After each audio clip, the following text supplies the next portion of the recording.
আল্লাহ জাল্লা শানহু বলছেন ইয়াজরি লিআজালিন মুসাম্মা ইউদাব্বিরুল আমরা ইউফাসসিরুল আয়াত লাআল্লাকুম বিলিকাই রাব্বিকুম তুকিনুন। আল্লাহর সাথে সাক্ষাৎ করতে হবে, সাক্ষাৎ ছাড়া কোনো উপায়। আল্লাহ বলছেন আমার সাথে যে সাক্ষাৎ করতে চায় আমিও তার সাথে সাক্ষাৎ করতে চাই। আপনারা চান নাকি? আমরা আল্লাহর সাথে সাক্ষাৎ করতে চাই। আল্লাহ বলছেন আমার সাথে সাক্ষাৎ করতে হলে দুটি কাজ করতে হবে। ফামান কানা ইয়ারজু লিকা রাব্বিহি ফালিয়া'মাল 'আমালান সালিহান ওয়া লা ইউশরিক বি'ইবাদাতি রাব্বিহি আহাদা। সূরা কাহফের শেষ আয়াতে আল্লাহ বলছেন যে আমার সাথে সাক্ষাৎ করতে চায় সে যেন আমলে সালেহ করে আর ইবাদতের ভিতরে যেন কোনো শিরক না করে। ইবাদত করব কার খুশির জন্য? আল্লাহর খুশির জন্য। যারা নামাজ পড়ে তারা তাহাজ্জুদ ছাড়তে পারে না। তাহাজ্জুদ একমাত্র নামাজ যেখানে মানুষের দেখানোর কিছুই নাই, শুধু আল্লাহর আপনার মধ্যে। এজন্য আজকে বাসায় গিয়ে আমরা তাহাজ্জুদ পড়বো, রাজি আছি না নাই? শাহাদাতে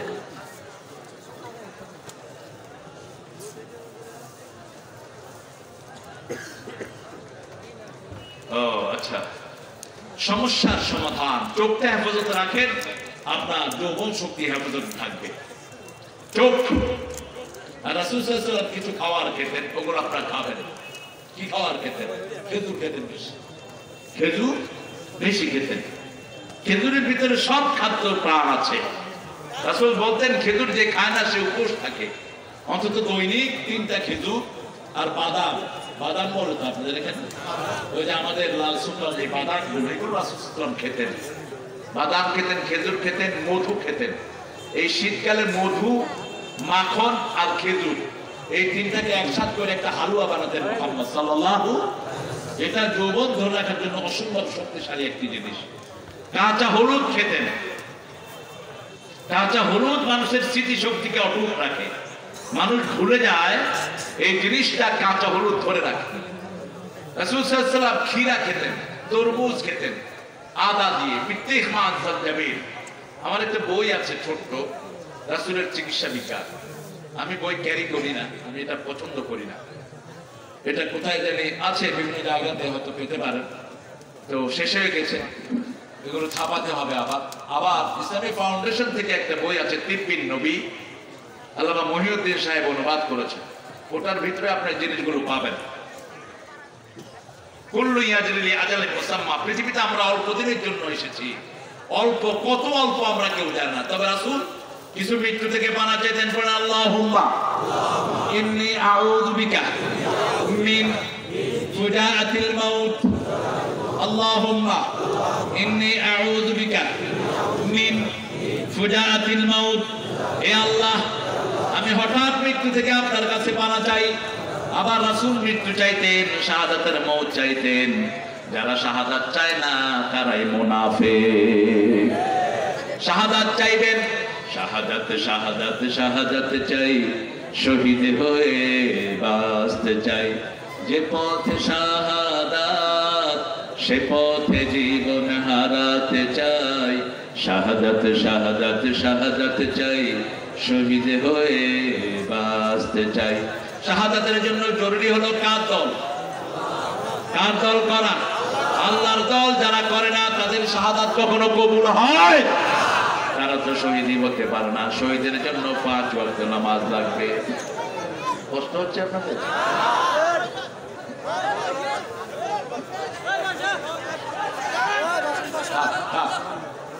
আমি বসতে বলি না, কারণ এমনিতে জায়গা নাই। যারা যারা উঠে যাবে তাড়াতাড়ি উঠে যায়, মানুষ একটু আরাম করে বসে। এটাই কোরআনের বরকত। ওরা লক্ষ কোটি টাকা খরচ করে মানুষ আনতে পারে না, আর কোরআনের জন্য আল্লাহ এমনি আল্লাহর ওলিদেরকে হাজির করে দেয়। ওরা আসেও পকেটের পয়সাও দেয়, ঠিক কি না? এই জন্য সারা পৃথিবীর মাথা ব্যথা। এত আস্তে আল্লাহু আকবার, জোরে দাও আল্লাহু আকবার।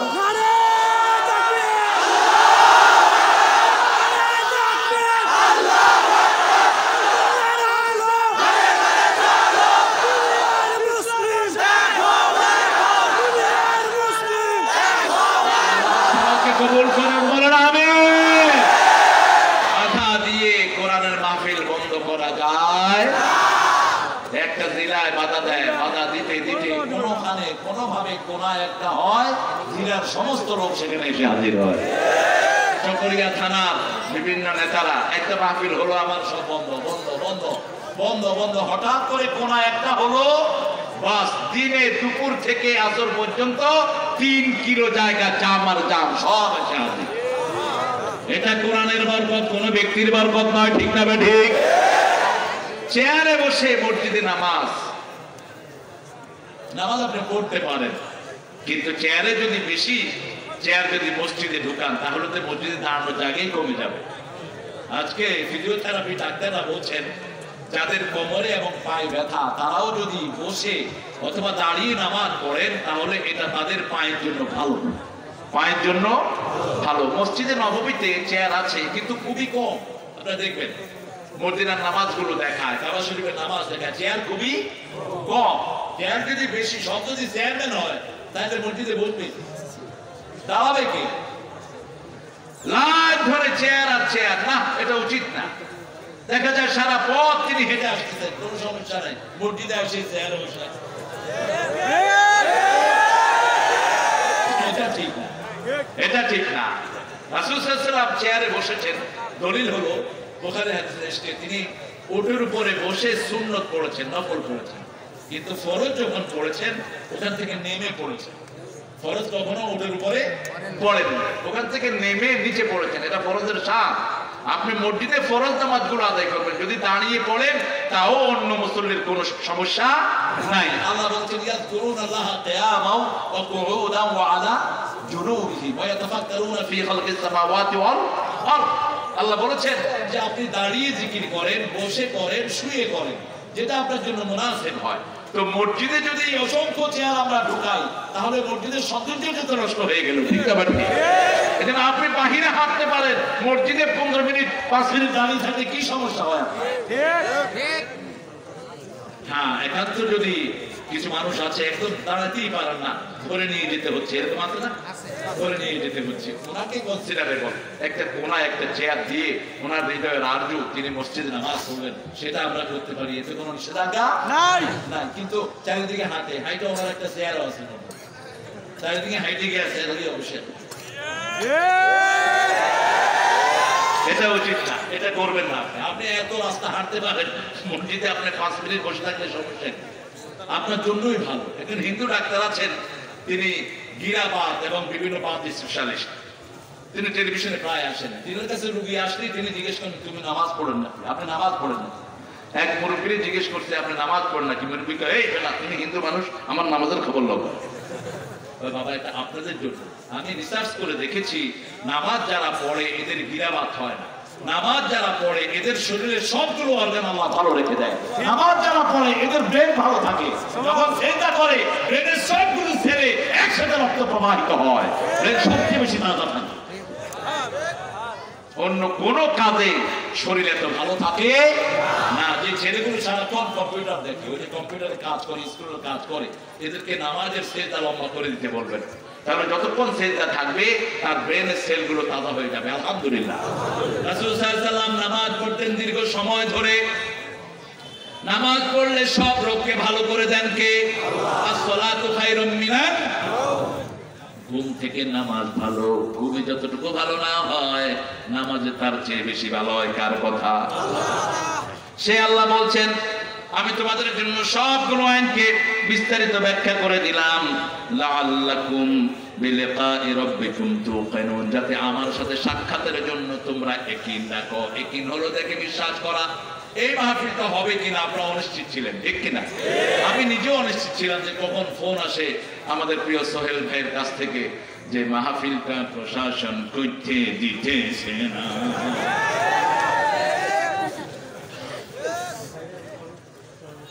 আমার ভাইরা সহযোগিতা করেছেন, এই যে হেলাল ভাই আছেন, তারপরে শামীম আছে, তারপরে কোনায় ভাইরা আছেন, এরপরে পুরাতন নতুন সবার এক সংমিশ্রণ হয়ে গেছে। এটাই হওয়া দরকার। আমরা যেন কোরআনের মাহফিলকে নিয়ে কোনো দলাদলি না করি, আমরা একটা দলে পরিণত হই, ঠিক কিনা? তাহলে আমাদের বরকত বেশি হবে, আমাদের মধ্যে আর কোনো হানাহানি থাকবে না। আমি আমার ভাইয়ের যদি কল্যাণ চিন্তা করি তাহলে আমার কল্যাণ ফালা দিবেন কে? কে ফালিয়ে দিবেন? কল্যাণের চিন্তা করি, তাহলে আমার কল্যাণ করবেন কে? রাসূল সাল্লাল্লাহু আলাইহি ওয়াসাল্লামকে জিজ্ঞেস করা হলো সবচেয়ে ভালো মানুষ কে? রাসূল সাল্লাল্লাহু আলাইহি ওয়াসাল্লাম বললেন খায়রুন নাস মান ইয়ানফাউন নাস, মানুষের মধ্যে সবচেয়ে ভালো ওই মানুষ যিনি হলেন মানুষের কল্যাণের চিন্তা করে। আমার মায়েদের কল্যাণের চিন্তা বেশি করবেন। মায়েরা সবচেয়ে নির্যাতিত বাংলাদেশে, মায়েদের কথা আমি সবচেয়ে বেশি বলি। যদি আমার ভাইরা আমাকে স্লিপ দিয়েছেন, মেয়েদের কথা কিছু বললে ভালো হয়, এটা দিতেই পারেন, এটা ভালো। আমি আছি যেখানে স্লিপ সাহেব সেখানে আমি দামও দিই স্লিপে। ভাইরা যেটা ফিল করেন, সবার ফিলিংস নিয়েই তো হলো সমাজ, ঠিক কিনা? ভাই মনে করেছেন যে এই বিষয়ে কথা বললে ভালো হয়, সব পরামর্শ নিতেন মুহাম্মদ সাল্লাল্লাহু আলাইহি ওয়াসাল্লাম। ছোট বাচ্চার সাথে পরামর্শ করতেন, বিবির সাথে পরামর্শ করতেন মুহাম্মদ রাসূলুল্লাহ সাল্লাল্লাহু আলাইহি ওয়াসাল্লাম। যেমন রাসূল সাল্লাল্লাহু আলাইহি ওয়াসাল্লাম একবার সফরে গেলেন, বুখারী হাদিস, তিনি রোজা ভাঙছেন না। তিনি সবাইকে বললেন তোমরা রোজা ভাঙো, কেউ রোজা ভাঙছে না। মা আয়েশা বললেন ইয়া মুহাম্মদ আপনি আগে ভেঙে ফেলেন, তাহলে দেখবেন যে সবাই ভেঙে ফেলেন। রাসূল ভেঙে ফেললেন, সবাই সাথে সাথে ভেঙে ফেললেন। সুবহানাল্লাহ। বিবির পরামর্শ তিনি এটা করলেন।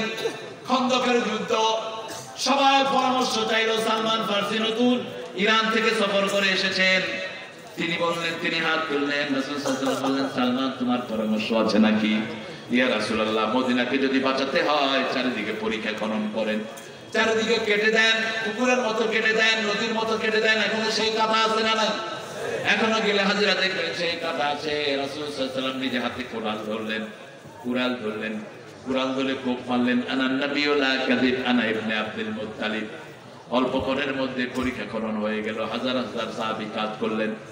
বিবিদেরকে আপনি সবচেয়ে বেশি সম্মানের চোখে দেখবেন। বিবিদের কাছে নিজে আগে খাবার বিবিদের মুখে তুলে দিলেন। ইসফাস, এটা ইংরেজদের কথা নয়, এটা বুখারীর হাদিস। রাসূল সাল্লাল্লাহু আলাইহি ওয়াসাল্লামের বিবিদেরকে তিনি আগে মুখে খাওয়া তুলে দিতেন, আগে সালাম দিতেন, ঘরটা নিজে ঝাড়ু দিতেন, নিজের কাপড় নিজে সেলাই করতেন, রান্না বাড়ার সব কিছুতে বিবিদের পাশেই থাকতেন মুহাম্মদ সাল্লাল্লাহু আলাইহি ওয়াসাল্লাম। আমাদের বিবিদের মতো ভালো বিবি পৃথিবীর কোনো দেশে নাই। রান্না করে কারা? রান্না করে কারা? বাচ্চাকে পরিষ্কার করে কারা? কাপড় ধোয় কারা? কিল খায় কারা? মিলাই মিলাই। ডাউলে লবণ কম হয়েছে, বিবি চুল ধরেছে। তুই কত বড় বেয়াদব কবিরা! আল্লাহ বলছেন লা তানসাউল ফাদলা বাইনাকুম, সূরা বাকারা। একজনের করুণা আরেকজনের প্রতি ভুলে যেও না। তুমি বাহিরে কাজ করো, কিন্তু তোমার বিবিটা সারাদিন তোমার ঘর সামলায়, ঠিক না বেটি? তোমার বাচ্চাদেরকে লালন পালন করে। ওমর ফারুকের কাছে এক লোক এসেছেন সিরিয়া থেকে, বিচার দিবেন বিবির ব্যাপারে। বাহির থেকে শুনেন ওমর ফারুকের বিবি এত জোরে জোরে ওনার সাথে কথা বলছেন, তিনি রওনা দিলেন। ওমর ফারুক রাদিয়াল্লাহু আনহু বেরিয়ে দেখেন লোকটা রওনা দিয়েছে। বলছে ভাই তুমি না কি জন্য আসছিলে? আমার হয়ে গেছে, আমার বিবি আরো ঠান্ডা, আমার হয়ে গেছে। শুনো কি হয়ে গেছে, শুনো। মসজিদে বসলেন, কি হয়েছে? আপনার বিবি যেরকম করে কষ্ট করে জোর করে কথা বলছে, আমার বিবি এত জোরে আমার সাথে কথা বলে না। এবার ওমর ফারুক বললেন শুনো, যে ঘরটা আমার বিবি থাকে ওই ঘরটা কার? লোকটা বললো আপনার ঘর। বাচ্চাগুলো কার? আপনার বাচ্চা। সারাদিন রক্ষা করে কে? সারাদিন কাজ করে কে? সারাদিন বাচ্চাগুলোকে দেখে কে? আপনার বিবি। এবার ওমর ফারুক বললেন যিনি নিজের বাবা বাপ দাদারা সবকিছু ছেড়ে আমার ঘর পাহারা দেয়, আমার বাচ্চাগুলোর খেদমত করে, আমার রান্না বাড়া করে, আমি কি তার দুই একটা কথাও শুনতে পারবো না? তাহলে কি অধিকার আমি আমার বিবিকে দিলাম? বিবি যখন একটু রাত করে আপনি চুপ করে থাকেন, আপনি চুপ করে থাকেন। রাসূল সাল্লাল্লাহু আলাইহি ওয়াসাল্লাম 9 বিবি ওনার উপর একবার ক্ষিপ্ত হলেন। বিবিদের সাথে কথা আপনি পারবেন না। আজকের মেডিকেল সায়েন্স বলছে এই যে গলার এই যে ঘুটলি, এটা বিবিদের প্রতি মিনিটে নড়ে 150 থেকে 200 বার, আর পুরুষের নড়ে 60 থেকে 70 বার। পুরুষের কথা একটা না পেতে ওই চারটে করে ফেলে, কারণ ওর গলা এত ফাস্ট না হলে বিবি, বাচ্চারা তো ভাষা শিখবে না। বাচ্চারা যে ভাষা শিখে সেটার নাম হলো মাতৃভাষা। ওই মায়ের ভাষায় তো 4টা বাচ্চা শিখছে, ঠিক কিনা? তো 4টার জন্য দ্রুত কথা তাকে বলতেই হয়, মাকে। আল্লাহ সেই সিস্টেম করে দিয়েছেন। আপনি যখন বিবিদের সাথে কথা বলবেন পারবেন না, তখনই চুল ধরে। এটা কথা এটা যেন না করি। রাসূল কি করলেন? আস্তে মসজিদে নববীতে চলে গেলেন। 29 দিন আর আসলেন না। কয়দিন? 29 দিন আর আসলেন না। 1 মাস 29 30 দিনও মাস হয়, তারপরে আল্লাহ যখন ফয়সালা দিলেন সব সমাধান হয়ে গেল, আপনি আপনার বিবি একটু রাগ হলে আপনি চুপ করে শুনেন, আপনি দারোগা হয়ে যান না। আপনি বাহিরে ডিসি, ঘরে গিয়ে ডিসিগিরি করবেন, ভূত চলে যাবে। আপনি বাহিরে চেয়ারম্যান, ঘরে গিয়ে চেয়ারম্যানগিরি করেন না।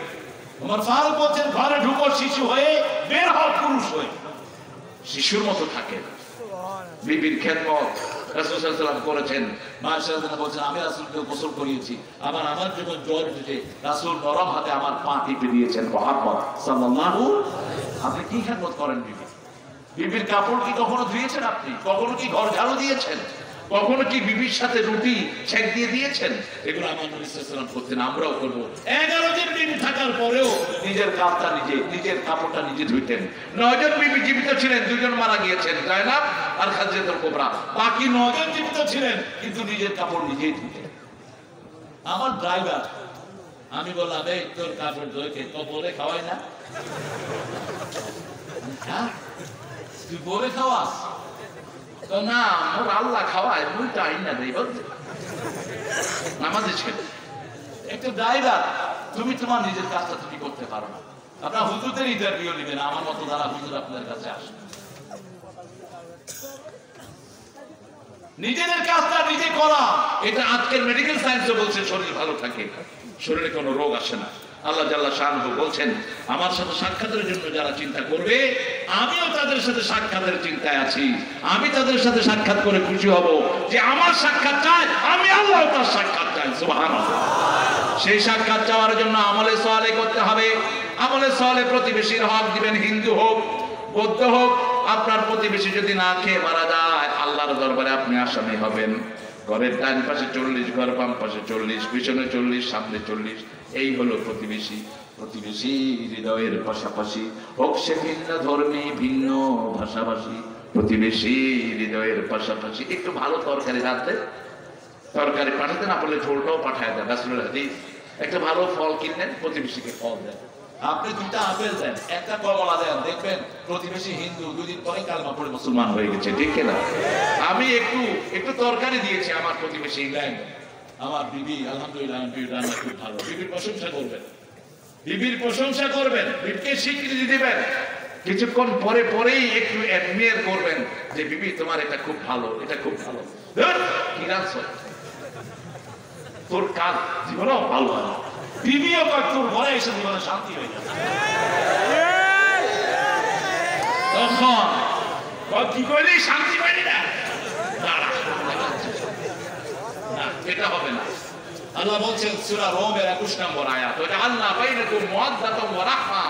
আমি তোমাদেরকে 2টি চোখ দিয়েছি সাংসারিক জীবনে, একটাই থাকবে রহমত, আরেক চোখে থাকবে ভালোবাসা। এই 2 চোখ দিয়ে তুমি বিবির দিকে তাকাবে। একটাতে কি থাকবে? রহমত, আরেকটাতে ভালোবাসা। কার কথা? আল্লাহর কথা। আর রাসূল সাল্লাল্লাহু আলাইহি ওয়াসাল্লাম বলছেন, আয়েশা আমার উপর রাগ করতো, আমি টের পেতাম, কিন্তু আমি কখনো আয়েশার উপর রাগ করিনি। আয়েশাকে বলছেন, আয়েশা তুমি যে রাগ করো আমি কিন্তু টের পাই। মা আয়েশা বলছেন, আচ্ছা ইয়া রাসূলুল্লাহ, আমি রাগ করলে কি করি? কয়, রাগ করলে তুমি বলো ইব্রাহিম আলাইহিস সালামের আল্লাহ আমাদের উপর রহম করুন। আমি তখন বুঝি তুমি আমার উপর রাগ করে আছো। এবার আয়েশা হেসে দিলেন আর বললেন, ইয়া রাসূলুল্লাহ, আমি খুশি হলে কি বলি? রাসূল সাল্লাল্লাহু আলাইহি ওয়াসাল্লাম বলছেন, আয়েশা তুমি খুশি হলে বলো মুহাম্মদ সাল্লাল্লাহু আলাইহি ওয়াসাল্লাম আল্লাহ আমাদের উপর রহম করুন। তখন আমি বুঝি তুমি আমার উপর খুশি আছো। এত কষ্ট আমাদের মেয়েরা করে, কিন্তু স্বামীর উপর একটু মনক্ষুণ্ণ হয় না। নিজের শরীর জ্বরে পুড়ে যায়, স্বামীকে বলে না তুমি আমাকে রেঁধে দাও, কোনোদিন বলে না। কিন্তু বাহিরে আপনি যান, এই যে ট্রাম্পের বউ আগে টাবাস, তুই যদি ইলেকশনে হারস আমি সালাম। যেদিন বাইডেনের ঘোষণা আসছে সেদিন থেকে হেল হবে। দেখেন অবস্থা। অথচ আমাদের বিবিরা যত ধনীর বিবি হোক রেঁধে খাওয়ায়, ঠিক না ঠিক? মেঘনা গ্রুপের এরা আমাকে একটা দাওয়াত করলো, মেঘনা গ্রুপের। এই মেঘনা গ্রুপের মালিক যিনি, তিনার বোন ঢাকা থেকে অসুস্থ বোন, তিনি গিয়েছেন, অনেক বছর আগের কথা বলছি। তিনি নিজ হাতে রান্নাগুলো করে আমার সামনে উপস্থাপন করেছেন। এই হলো আমাদের মুসলমান মেয়েদের চেহারা, রূপ। এই জন্য এদেরকে আপনি সময় দিবেন। রাসূল সাল্লাল্লাহু আলাইহি ওয়াসাল্লাম এমন একটা দিনও যায়নি যে দিনার সব বিদেশের তিনি কথা বলেন নাই, খবর নেননি, কাঁদলেই প্রথম রাসূল গিয়ে হাজির হতেন। একদিন সাফিয়া রাদিয়াল্লাহু আনহা কাঁদছিলেন, ওনাকে হাফসা রাদিয়াল্লাহু আনহা বলল, তুমি ইহুদির মাইয়া, তুমি ইহুদির মাইয়া। রাসূল সাল্লাল্লাহু আলাইহি ওয়াসাল্লাম গিয়ে দেখলেন হাফসার চোখে পানি, সাফিয়ার চোখে, তিনি চোখের পানি মুছে দিলেন, মুছে দিয়ে বললেন, তুমি কাঁদছো কেন? বলছে হাফসা রাদিয়াল্লাহু আনহা আমাকে ইহুদির মেয়ে বলেছে। রাসূল সাল্লাল্লাহু আলাইহি ওয়াসাল্লাম বলেন, না, তুমি ইহুদির মেয়ে নয়, তুমি মুসা আলাইহিস সালামের মেয়ে, আর তোমার পরিচয় তুমি বিশ্ব নবীর একজন স্ত্রী। সাফিয়া খুশি হয়ে গেলেন, মুখে আনন্দ চলে আসলো। সাফিয়া ঘোড়া পছন্দ করতেন, রাসূল এভাবে হাত পাততেন, হাত পেতে সাফিয়ার পা এখানে দিয়ে ওটের উপরে উঠতেন। সাফিয়া সেই ওটের রশি ধরে টানতেন। মুহাম্মদ সাল্লাল্লাহু বিবির কি অধিকার দিয়েছেন, প্রতিদিন বিবির খবর নেবেন, দুঃখে সুখে। আমাদের দেশে অনেক ভাই বিদেশে গিয়ে পড়ে থাকেন, উচিত না এটা। 4 মাসের বেশি বিবি থেকে দূরে থাকা উচিত নয়। মানুষ মারা গেলে তার ওয়ালিদের করণীয় কি? আচ্ছা, এটা আরেকদিন মাহফিল করেন। 12টা কাজ আছে, এই 12টা কাজ রাসূল সাল্লাল্লাহু আলাইহি ওয়াসাল্লাম 3টা হাদিসে মুসনাদে আহমদের মধ্যে বলেছেন, নাসাইতে বলেছেন, 12টা কাজ। একজন মরা মানুষ মারা গেলে 3 দিন আর 40 করা হারাম, হারাম, হারাম। 3 দিন আর 40 যেটা করে, এটা আসছে অন্য ধর্ম থেকে। এই যে মেজদানি করে খাওয়ান, এটার কোনো সিস্টেম নাই। রাসূল বলেছেন মুসলিম শরীফের হাদিস, 2টি কাজ উম্মতের মধ্যে কুফরি। একটা হলো কোনো জাতিকে, কোনো এলাকার লোককে গালি দেয়া, তাওয়ানুন ফিন নাসাব, আর আল নিয়াহা, বিলাপ করে চিৎকার করে কাঁদা অথবা খাওয়ার আয়োজন করা মরা মানুষের জন্য। মরা বাড়িতে খাওয়া দিবেন, সেখানে গিয়ে খাবেন না, মরা বাড়িতে খাওয়া দিবেন। আর খাওয়াবেন একান্ত গরিব যারা খেতে পায় না, একটা এতিমখানা গোপনে কিছু দিয়ে দেন, বিরাট করে খাওয়ার উৎসব করে, আছে না নাই? মা মরছে আমার, জানও বাইর হচ্ছে আমার, এখন শুধু খাওয়াই চলতেছে। এটা করেন কেন? এটা তো হাদিস বিরোধী, এটা করবেন না। 3 দিন আর 40 কোন সিস্টেম ইসলামে নাই। আমরা আজকে এখানে ক্ষান্ত করছি, আমরা একই আনবো, সামনে আল্লাহর সাথে সাক্ষাৎ করতে হবে। ইয়াকুমুন নাসু লিরাব্বিল আলামিন, মানুষকে সবাইকে আল্লাহর সামনে দাঁড়াতে হবে। একা একই, আপনার হিসাব আপনিই দিবেন, আপনার হিসাব অন্য কেউ দিবে না। আজকের এই মাহফিলে আমরা যারা এসেছি, আমরা প্রত্যেকেই আল্লাহর কোরআনের শ্রেষ্ঠ কর্মী হব। যদি জীবন দিতে হয় এই কোরআনের জন্য, রাজি আছেন না নাই ভাইরা?